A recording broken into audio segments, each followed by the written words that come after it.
Muito bem, pessoal. Bom dia, boa tarde, boa noite. Eu sou Eurípides, eu sou um dos gerentes do time de design da OLX e hoje nós estamos aqui em time para conversar sobre alguns assuntos do nosso dia a dia. E hoje a gente vai falar um pouquinho da organização do nosso time, vamos falar um pouquinho sobre projetos que estão em cenários que nem sempre são os ideais, vamos apresentar para vocês um case que é a nossa home verticalizada de autos, e vamos falar um pouquinho de design system também, como é que o design system atua dentro do nosso dia a dia. Começando, vamos falar sobre a organização do nosso time. Nós temos uma organização de time que funciona de forma horizontal e forma vertical também.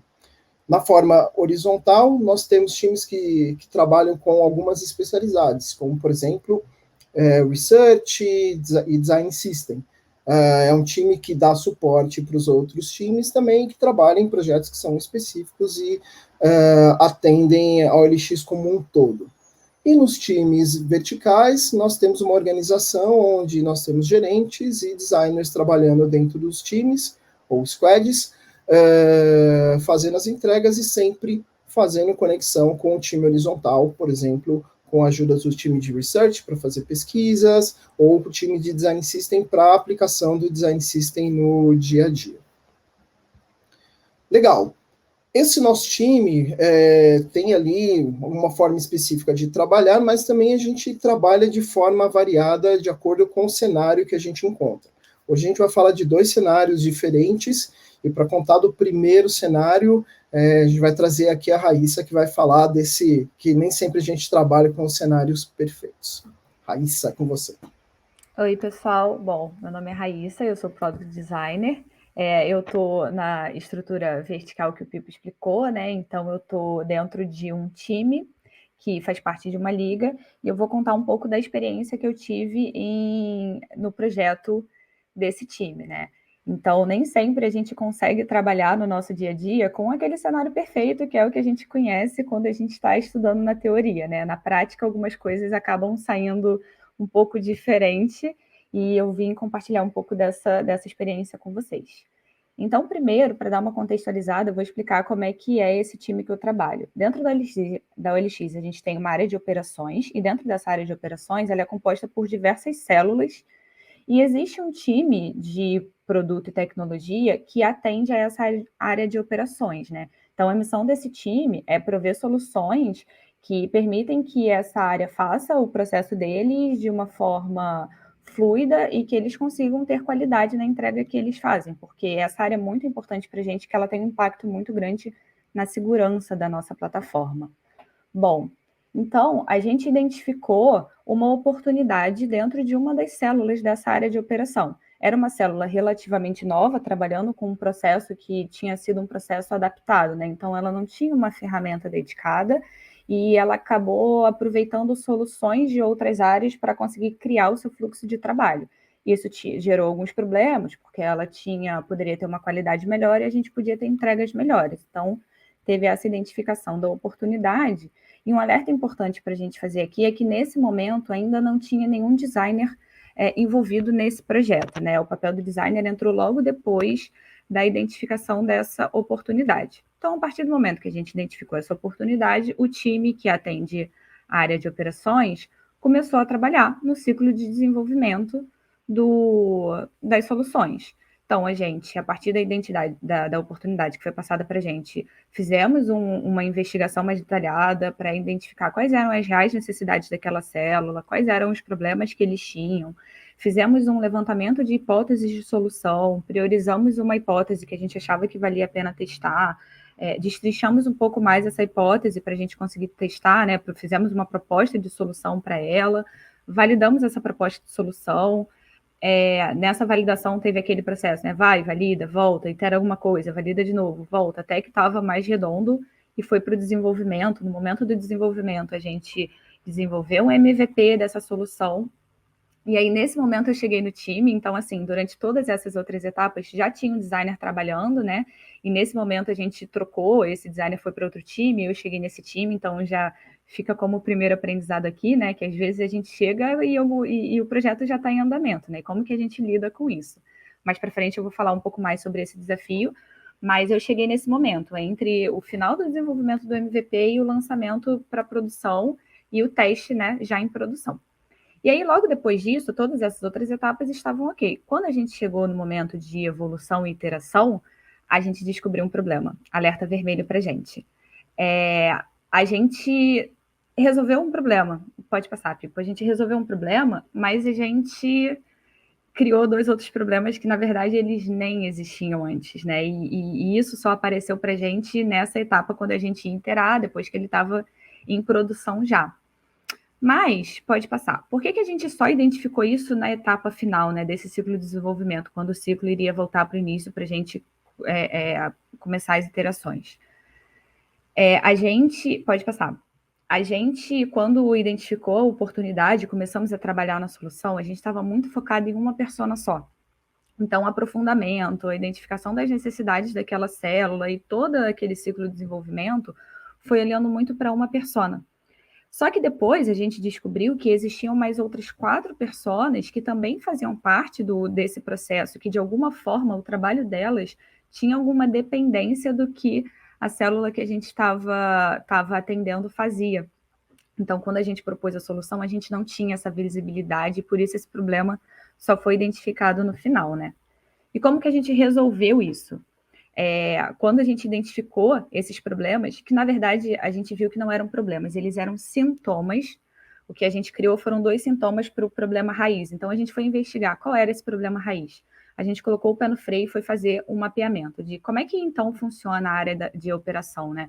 Quais são as dependências que existem entre as células? O que a gente precisa levar em consideração quando a gente está fazendo uma solução do ponto de vista de outra persona também, né? Para a gente, o que a gente precisa atender nesse momento. Então a gente colocou o pé no freio, ao invés de resolver os sintomas, nós fomos atrás de primeiro ter uma visão mais holística de todo esse processo e suas independências.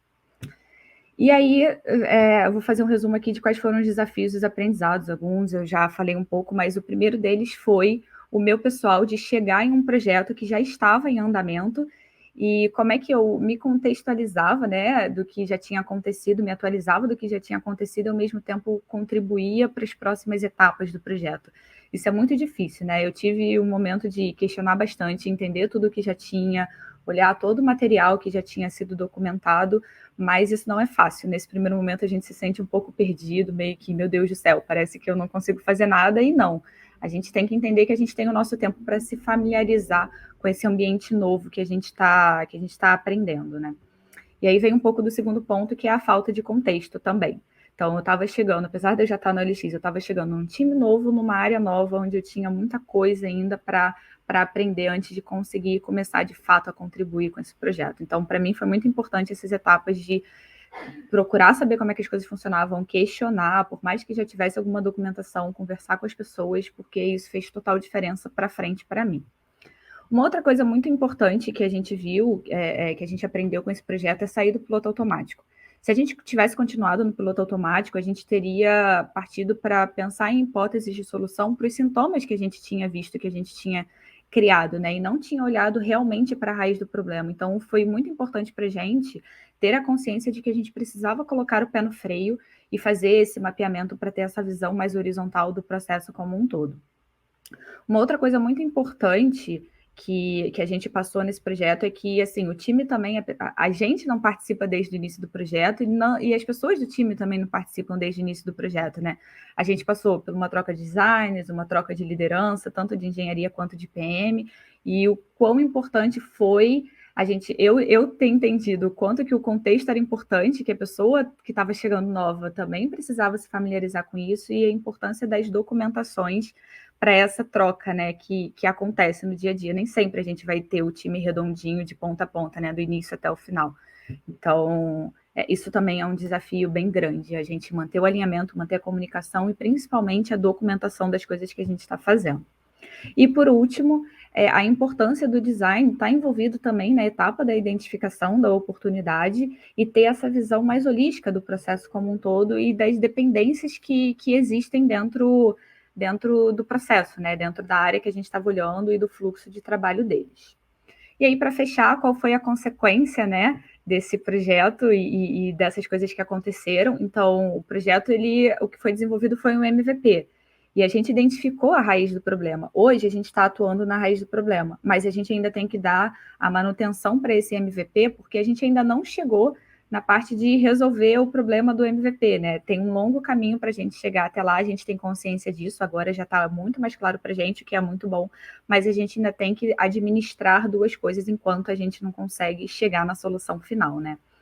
Mas teve ponto positivo também, que com essa saída do piloto automático e esse mapeamento, a gente conseguiu ter uma visibilidade muito melhor de qual era a complexidade desse projeto, que não era só daquela célula que a gente estava olhando, o projeto ia muito além disso, e além da gente ter tido essa visibilidade, a gente conseguiu passar isso também para a empresa, mostrar a complexidade dele, e o que acabou resultando, né, no ponto positivo, que a gente triplicou o tamanho do time para conseguir trabalhar de fato na solução que agora a gente sabe que é a necessária para resolver o problema, né? Então, nem tudo é um mar de flores, mas pelo menos agora a gente já conhece o caminho certo e tudo está mais claro para a gente. Isso é um pouco da experiência que eu tive com esse projeto e agora o Pipo vai trazer um outro case para dividir com vocês. Boa, Rai, muito obrigado. Então, aqui eu vou falar um pouquinho de um cenário onde a gente tem um trabalho super complexo para ser resolvido, mas que a gente trabalhou de uma forma um pouco diferente, a gente teve que se adaptar à necessidade do projeto, que é o que a gente chama de home verticalizada. A OLX é uma plataforma muito conhecida por ser ali um espaço de classificados, onde o pessoal coloca aí qualquer coisa para vender e pode comprar também, mas a OLX entende que ela precisa expandir a sua entrega, a sua forma de trabalho para outros meios também. Então, a gente entende, dentro do nosso ambiente de autos, que foi o primeiro projeto onde a gente começou a trabalhar uma visão mais verticalizada, no caso de autos, a gente entendeu que a gente precisava expandir isso para conseguir trazer um trabalho mais interessante para os nossos usuários e, naturalmente, manter a nossa liderança dentro do mercado de automóveis. Falando um pouquinho sobre os objetivos gerais desse projeto, né? O primeiro objetivo principal é fazer com que a gente pudesse ajudar os usuários a encontrarem os anúncios de uma forma mais interessante, né? A gente saiu de um ambiente onde a gente tinha uma listagem geral de carros, quando o usuário clicava no ícone de autos na home geral, para um cenário onde a gente ia ter uma home especializada, com informações específicas, para ajudar, inclusive, na consolidação desse processo de autoridade que nós temos em autos dentro do OLX. Outro objetivo importante é que a gente faz com que a gente tenha um espaço para oferecer conteúdos e formatos especializados para o segmento. Então, sempre se solidificando nesse formato e nesse tema que para a gente é muito importante.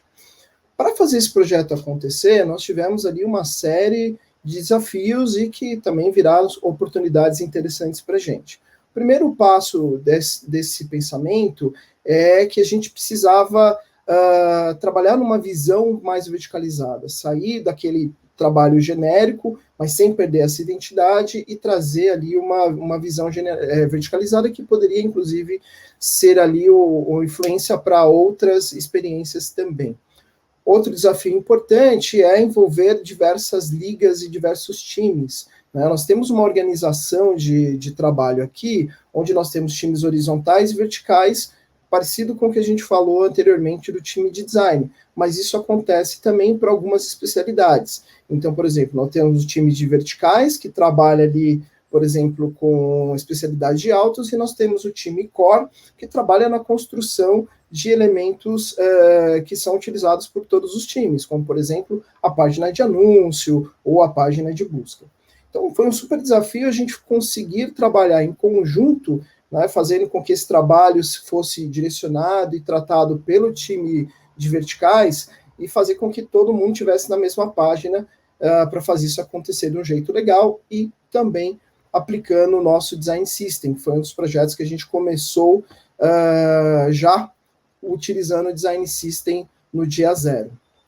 Então, a gente partiu de um processo, e eu vou contar rapidamente ele, né, onde a gente tinha um estudo de redesign, que foi feito ali a muitas mãos, ali vários designers trabalhando ao mesmo tempo, em cima de benchmarks, em cima do que nós acreditamos que era importante, e que gerou, inclusive, ali uma série de padrões para serem utilizados como redesign.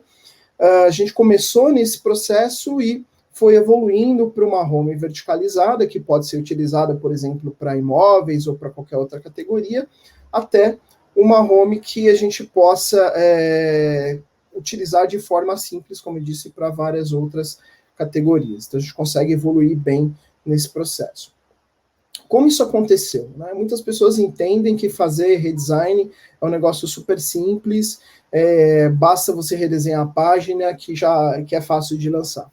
Existe todo um processo, porque existem muitas coisas envolvidas nesse processo. Requisitos técnicos que têm que ser colocados, por exemplo, como é que a gente trata SEO, considerando que a gente vai criar uma página nova e considerando as páginas anteriores que têm bastante relevância no assunto. Nós temos times técnicos que vão precisar criar componentes ou criar serviços novos para fazer isso acontecer, e também a gente tem o desafio de manter sempre a consistência e aproveitar tudo aquilo que a gente fez de estudo de design para se manter ali entregando algo que seja relevante. Então, em 2020, no final de 2020, a gente fez um trabalho para começar essa dinâmica de redesign, como disse para vocês, e junto com isso a gente fez um trabalho dentro do time de verticais para discutir bastante, né, quais seriam esses desafios da nova experiência. Dentro desse processo, a gente começou a evoluir cada vez envolvendo mais times, pensando no que nós entendemos que seria importante para uma jornada como uma jornada geral de automóveis, como, por exemplo, o que seria a nossa estratégia para o próximo quarter, quem seriam as pessoas que teriam que ser envolvidas, como, por exemplo, o time de core, para que eles pudessem trazer ali os aprendizados, trazer o que eles entendem que é importante para o nosso time, e assim a gente fazer um projeto que seja mais vencedor, porque cada um tem uma especialidade e é dono de um pedaço do processo também. Bom, a gente passa por um processo onde a gente discute oportunidades e modelos de negócio, a gente evolui para os protótipos finais, para os desenhos finais a serem trabalhados, para que eles pudessem ser testados, tanto em entrevistas exploratórias quanto em testes online, para que a gente tenha dois formatos de investigação e tenha um pouco mais de certeza e mais informação de trabalho. E também a gente trabalha com alinhamento com marketing, com branding, com outros times que sempre continuam trazendo insumos, têm necessidades e têm também objetivos que devem ser considerados quando a gente faz um projeto dessa magnitude. E aí a gente começa a refinar tudo isso com o time de desenvolvimento para preparar o que seria a Release 1, a primeira fase, a V0 desse projeto. Entendendo se nós iríamos entregar tudo que tinha sido planejado ou só uma parte do que tinha sido planejado. Em junho, a gente faz o release dessa versão 1, trabalhando no formato de teste AB, ou seja, a gente coloca essa home para uma audiência bem pequena do site e vai medindo qual que tem mais performance, o que a gente chama de listing, né, listagem anterior, versus essa home, e ver o que a gente tem de resultado, para a gente começar a planejar o que seria a sequência disso. Então, a gente começa, então, a inserir novas galerias, buscando um pouco mais do que a gente tinha no primeiro plano, e depois a gente faz o rollout para toda a audiência do OLX. Então, a gente muda todo o processo de experiência inicial para captar mais resultados e para entender como é que aquilo estava performando. E aí, a partir daí, é um processo de melhoria contínua das nossas páginas. Então, assim, o que é super importante trazer aqui de pensamento? Para lançar uma página tão importante como essa, não é um processo simples, porque tem muitos times e muitas estratégias e muitos objetivos que devem ser alcançados. Então, nesse processo, a gente envolveu mais 70 pessoas internamente, mais 370 clientes. Para daí a gente chegar nesse tipo de resultado. Fazer com que a gente tenha 15% de aumento em contatos de usuários, fazer com que a gente aumente 167% cliques de anúncios, melhorar a performance de carregamento da página e, por exemplo, diminuir o bounce, além de outras coisas que nós avaliamos o tempo inteiro e vamos fazendo melhorias para chegar no melhor resultado. E aí, o que é super importante a gente pensar aqui nessa história, e aí até um fator de liderança de design, de organização de time de design que é relevante para deixar aqui como informação.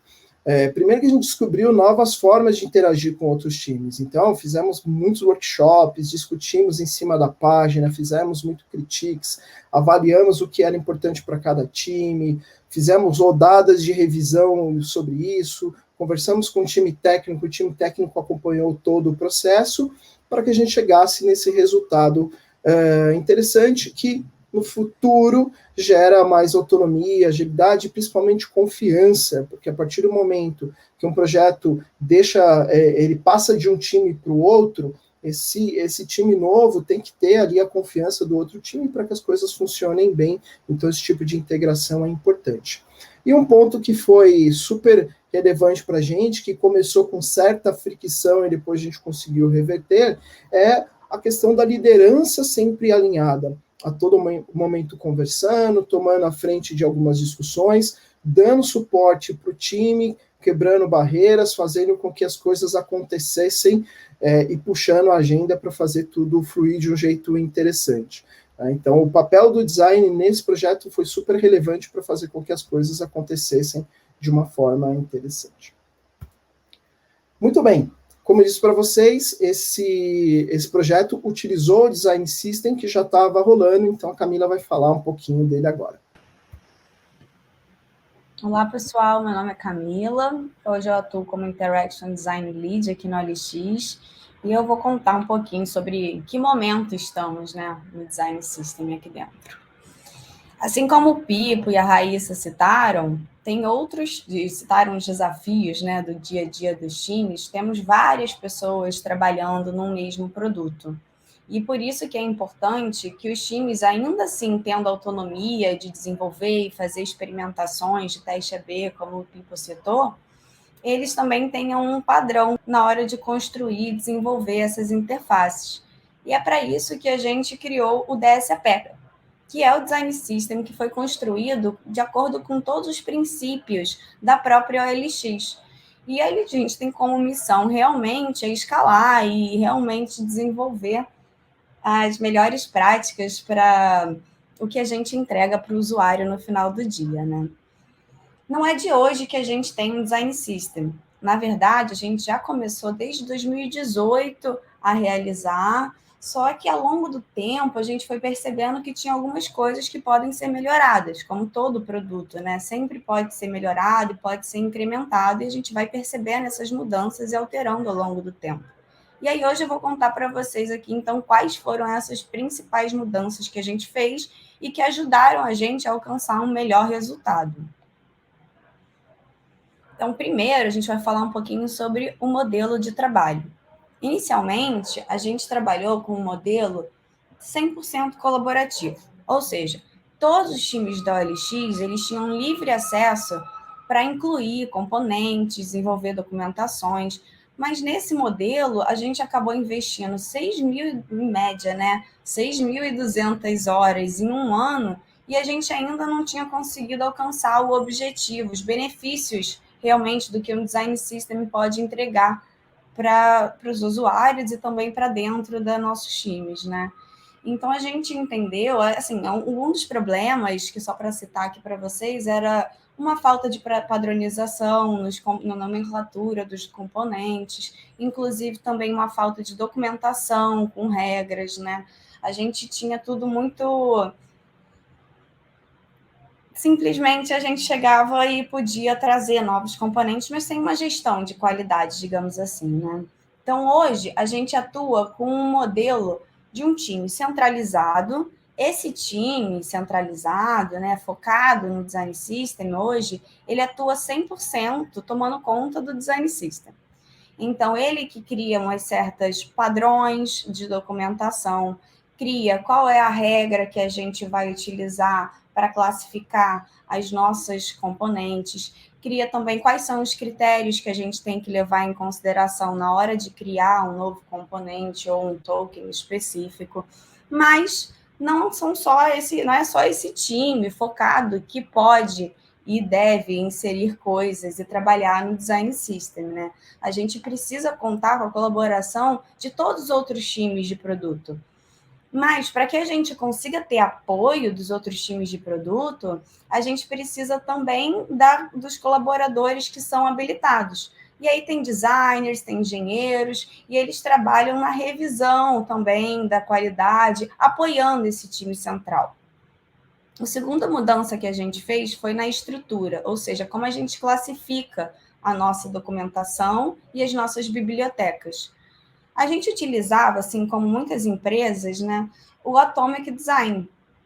Inicialmente super funcionou, porque ele traz aquela lógica do menor para o maior, né? Então a gente funcionou inicialmente, a gente utilizou essa classificação, mas ao longo do tempo a gente foi percebendo que isso gerava mais discussão no dia a dia do que de fato a gente conseguia classificar todos os nossos componentes da melhor maneira nas bibliotecas. Então, a gente alterou, a gente simplificou, a gente trouxe, então, uma estrutura dos design tokens. O que são esses design tokens? São as variáveis de estilo, né? Então, a gente tem aí variáveis de atributos de cor, de tipografia, de espaçamento, são aquelas decisões visuais que a gente toma para construir uma interface. E aí, utilizando esses design tokens, a gente constrói os componentes.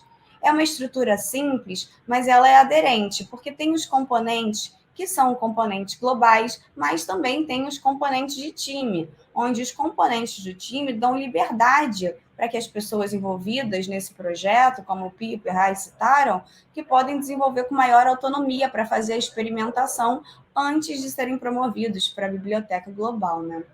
Essa nova estrutura tem funcionado melhor para a gente e a gente consegue classificar e manter uma organização de uma melhor forma, né? E aí a última aqui, mudança e principal também que ajudou a gente a melhorar bastante, aproximar bastante a nossa comunicação entre design e engenharia, foi uma linguagem única. Nós nos preocupamos atualmente bastante, aquele time centralizado que eu falei é responsável por garantir que tudo que exista no Figma, que no caso é a nossa ferramenta de trabalho do time de design, esteja refletido nos repositórios de engenharia. Além de todos os componentes que estão refletidos também nesses dois ambientes, nós precisamos utilizar a mesma nomenclatura, ter uma linguagem única. E isso evita que a gente tenha retrabalho, que a gente precisa fazer muitos ajustes depois, por simplesmente uma comunicação diferenciada que pode existir entre esses dois mundos. Então, para a gente aproximar isso, a gente estabeleceu que todas as discussões têm que ser feitas e definidas pelos dois, né? Então, é legal sempre quando criar uma documentação nova ou projetar um novo componente, uma nova interface, trocar bastante com o time de engenharia, porque depois são eles que vão desenvolver e a gente vai dando continuidade para isso. Então, a linguagem única aproxima, né? Design e tecnologia, e isso funcionou muito bem para a gente. Mas é isso, né? A implementação do Design System, ele requer realmente uma mudança de mentalidade na hora que a gente vai projetar. A gente deixa de fazer a passagem de bastão simplesmente com aqueles aspectos de qual é o tamanho de alguma interface no handoff. Não, a gente começa a ter que trabalhar nesse momento de uma forma realmente próxima. Então, a gente estabelece processos, além dos componentes reutilizáveis que eu citei, das documentações, dos design tokens, a gente também estabelece processos. E esses processos, que também moram na documentação do nosso design system, eles precisam ser seguidos para que a gente tenha uma mudança nessa cultura realmente, para que o design system chegue ao patamar que ele pode alcançar. Então, a gente reforça a nossa cultura baseada em processos. E o Design System não traz um resultado imediato. Estamos todos em transição, aprendendo bastante, a gente troca com bastante outras empresas também, para saber como que tem sido feito em outras empresas, mas a gente percebe que já tem trazido bastante benefícios para a gente ao longo do tempo, e já tem mudado a forma como a gente entende, né? A forma de projetar as nossas interfaces. Então, quando a gente vai fazer, aqui a gente fez um cálculo meio que rápido, assim, só para entender com os engenheiros sobre quanto tempo que eles levariam, por exemplo, para desenvolver um componente de uma complexidade simples. Então, eles levariam, em média, vamos supor, 8 horas, né? E aí, um componente para ser desenvolvido para o Design System, ele já leva, em média, 12 horas. Por quê? Porque ele precisa passar por aquele processo de revisão que a gente citou. Mas a gente já consegue ganhar em poucos minutos numa segunda aplicação, quando outro time ou o próprio time for atuar e aplicar aquele componente. E aí a gente já percebe o benefício logo em seguida. O case da Home de Autos que o Pipo trouxe, eles foram para a gente grandes colaboradores, eles criaram componentes que podem ser promovidos para a biblioteca global, eles estrearam, inclusive, uma nova categoria na estrutura do Design System, como o template de categoria, né? O template de verticais, né? Da Home de verticais, que pode ser usado também pela Home de imóveis, né? E inclusive por outros times. Então, eles foram grandes colaboradores para a gente. Mas não para por aqui. A gente ainda segue em evolução, a gente ainda vai expandir as nossas bibliotecas, a gente ainda vai desenvolver e incrementar a nossa biblioteca mobile para a gente ter uma melhor consistência cross-device e ter maior adoção e engajamento dos times. Por último, antes só de passar aqui e finalizar, eu só queria deixar o recado do próprio time, falando que sentiu que engenharia ficou mais perto de design, o trabalho fluiu melhor e também rendeu uma boa experiência e velocidade no projeto. Então, melhor experiência para os usuários e para as pessoas do time também. Muito bom, muito bom. Então, a gente quer agradecer aí a conversa de todos. Camila, muito obrigado. Raíssa, muito obrigado. E obrigado aí, Amergo, por chamar a gente para esse evento, tá? Espero que vocês tenham gostado e continuamos conversando no dia a dia. Até mais, muito obrigado.